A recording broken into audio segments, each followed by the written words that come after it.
Hi everybody. So today we are going to do vector part 2. We're going to start with a refresher for the head to tail method, and then we'll talk conceptually about vectors, and then eventually do away with head to tail method altogether.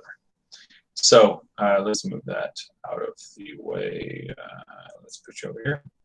So for the following four vectors, find 3a minus 0.25b plus 0.75c minus 2d using the head-to-tail method. Show the resultant vector r in a different color. What I'm going to do is I'm going to trace these vectors and pull them apart, and we can then do head-to-tail method. So for 3a, let's make literal 3a's. Okay, that will be, there we go. So there's 1, 2, and 3 A vectors. Let's see if I can get rid of that guy right there. Hey, it worked. All right, then minus a quarter C. So what we'll do here is we will go backwards. Remember, we start from the other end if we're going to do negative. And let's see, we've got, there's about half. I'll call that about a quarter. So there is our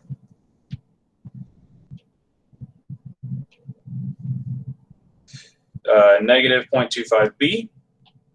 Now let's get plus 0.75c.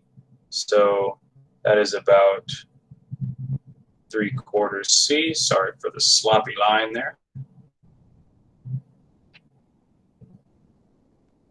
That is 3/4 c.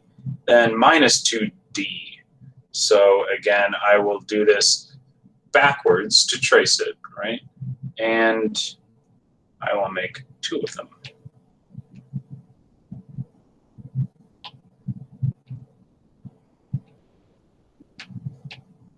There we go. All right, now let's combine these. Let's see if I can get this all to fit on this slide so we don't have to encroach on another slide. That would be messy. So we start with 3a. Whoops, it's sensitive. 3a.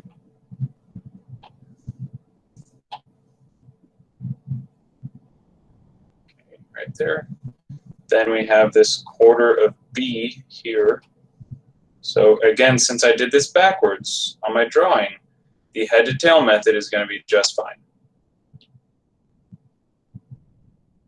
I already solved the issue of going backwards, so you just go head to tail all the way through. So now we have the C here, and then our little arrows D1 and D2.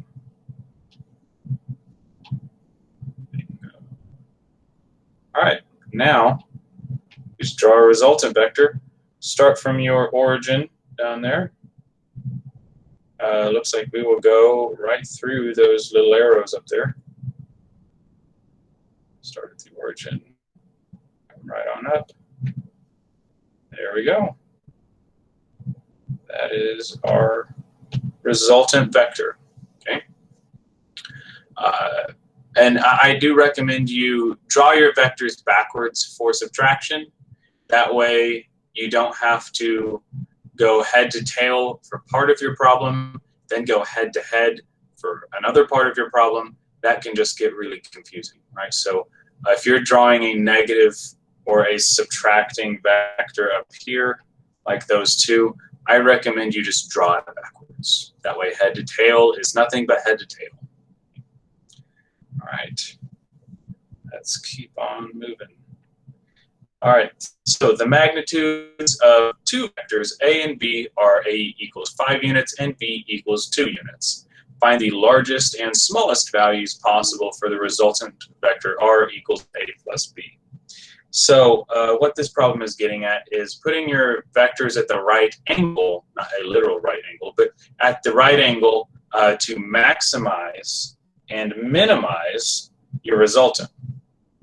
So say we have vector A, okay, coming off at an angle this way, okay, and then we have vector B at a slight deviation there, right? That is at some angle theta. Now, that is not a good way to maximize or minimize the resultant vector. To maximize our resultant vector, we want our vectors working together, right? So let's have our vector A coming off in this direction, okay? Vector A. And then vector B is 2 units, so it'll be a little bit shorter there. Okay, but if they are working together, all in line, then that will maximize the result, right? So there, our resultant vector would be 5 plus 2, no angles about it. That will give you 7. Now, to minimize your values, what could you do? Well, then if you have your angles, not angles, if you have your vectors work together, I'm sorry, work against each other. Boy, that was a mess. If you have your vectors work against each other, then you will have a shorter resultant vector. Now, still in line, right? Because in line is how you can maximize your efficiency. So you're maximizing the teamwork on one end, and then you're maximizing them working against each other on the other end, right? So this resultant would be 5 minus 2 to give you 3. And this is a good way to think about this as we segue into some more complex math later on in the class. But if you want to maximize your efficiency, sometimes they need to work together, all in the same line. All right. So if the components of vector A along the direction of vector B is 0, what can you conclude about these two vectors? So let's say we have vector B here, right? And it is off in this general direction.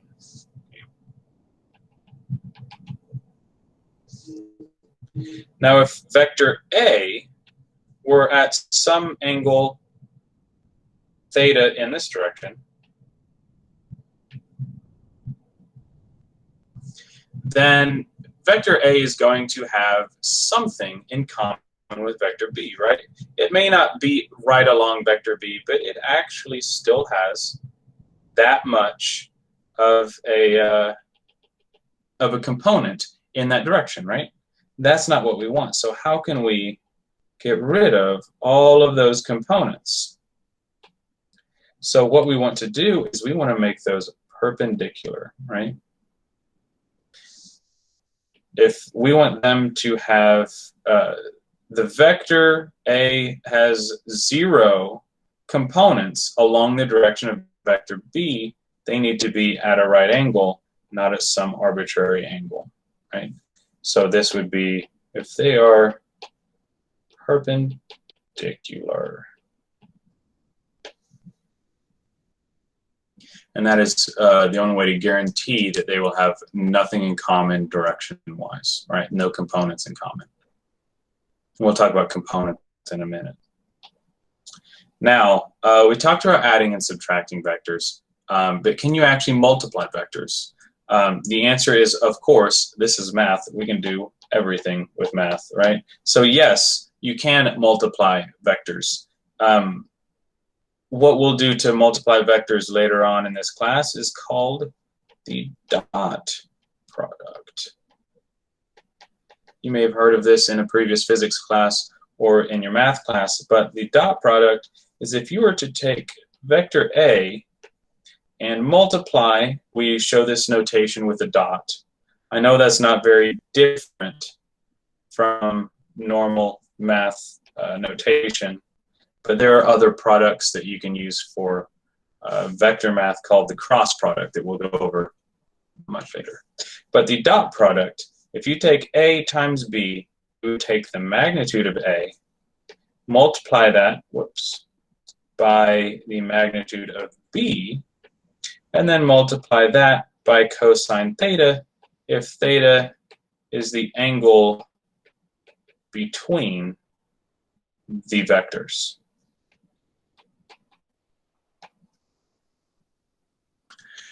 We will use this later on in the class, especially when we get into calculating work.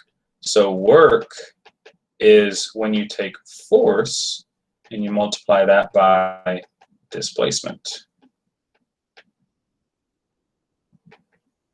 So the angle between the force and the displacement vectors is extremely important. For example, if we have a force vector straight up, but our object is moving at a right angle. Okay, let's say that is our displacement vector. That is a beautiful arrow. Why don't I try that again? Right angle, bingo, angle, vector. So if those are at a right angle to each other, the work that you're doing is obviously not very good, right? Because the force that you're exerting is doing nothing to displace your object. So the angle between the two is very important.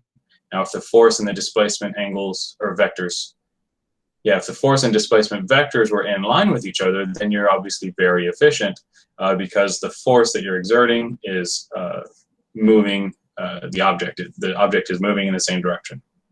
So that is what we can do to multiply vectors, but that's not going to be in this unit or in these two chapters. These two chapters are going to be mostly just 2D kinematics, adding and subtracting some vectors. All right, last conceptual question. What is a unit vector and what is the purpose of a unit vector? So first let's talk about what is a unit vector. So a unit vector is when we can break a vector into components along the x, y, and z axis. This allows us to get rid of the polar coordinate system, the Cartesian coordinate system, and we can just look at pure math equation. So say an angle, I'll just draw you an example real quick. Say you've got some angle off this way at some angle theta. Well, what we can do is we can just look at, okay, well, it goes this distance x, and it goes this distance y. We can describe the vector in that way, and with that information, we would then be able to calculate any angle or any length that we need. But to write this, you would write the unit vector for the x direction as an I hat. So say this was 3 in the x direction, you would say that had a unit vector of 3i. And in the y direction, you have the unit vector j. So say this had a y value, I don't know, 4, then you would say that had a 4j unit vector on that one there to write that in unit vector form. Then z is in the k unit vector. That is only if you're using 3 dimensions. That doesn't need to be 3 dimensions spatially. Maybe you're working with north, south, east, west, but you're also dealing with altitude as well. There's going to be 3 dimensions to use k, but you can kind of get creative on what 3 dimensions you need to use for your problem. And now the purpose of a unit vector, right? The purpose is to break this apart, because if we do the head to tail method, right? What we're doing is we're really just drawing our problem, right? What we want to do is we want to get down to the nitty-gritty math of it. So head to tail method, if we want the math, we'll just use unit vectors instead. And we have been doing this the entire class so far with our slope graphs and the area under the curve discussion we had. If you take a slope graph, right, slope graph of position, you can get velocity. Or if you just take the derivative, then you can get the velocity. If you want to take the area under a curve, if you take the area under an acceleration graph, then you'll get the velocity graph. You'll get data from velocity. But you could also just take the integral. So what we want to do is we want to get away from these drawing methods so that we can really just stick to doing our pure math, because drawing has so many inaccuracies and so many ways that you can do something wrong. Whereas math, then I mean, you can obviously go wrong with numbers, right? But you have fewer ways to mess up. You know, if you're having to use a protractor and a ruler, that can get messy, especially if your teacher asks you to do in multiple colors. Then, you know, oh, I did something in the same color, then I've got to redo it all. So this pure math is the goal, right? We want to just stick to the math, stick to what is the problem asking us, not having to draw it and try and recreate it. Right? All right, so next time we will do vectors part 3, where we will do some practice problems on how we can use unit vectors to look at some vectors, but then stick to pure math without having to draw it to solve it. Now we will obviously draw it to visualize it, but we won't draw it to solve it.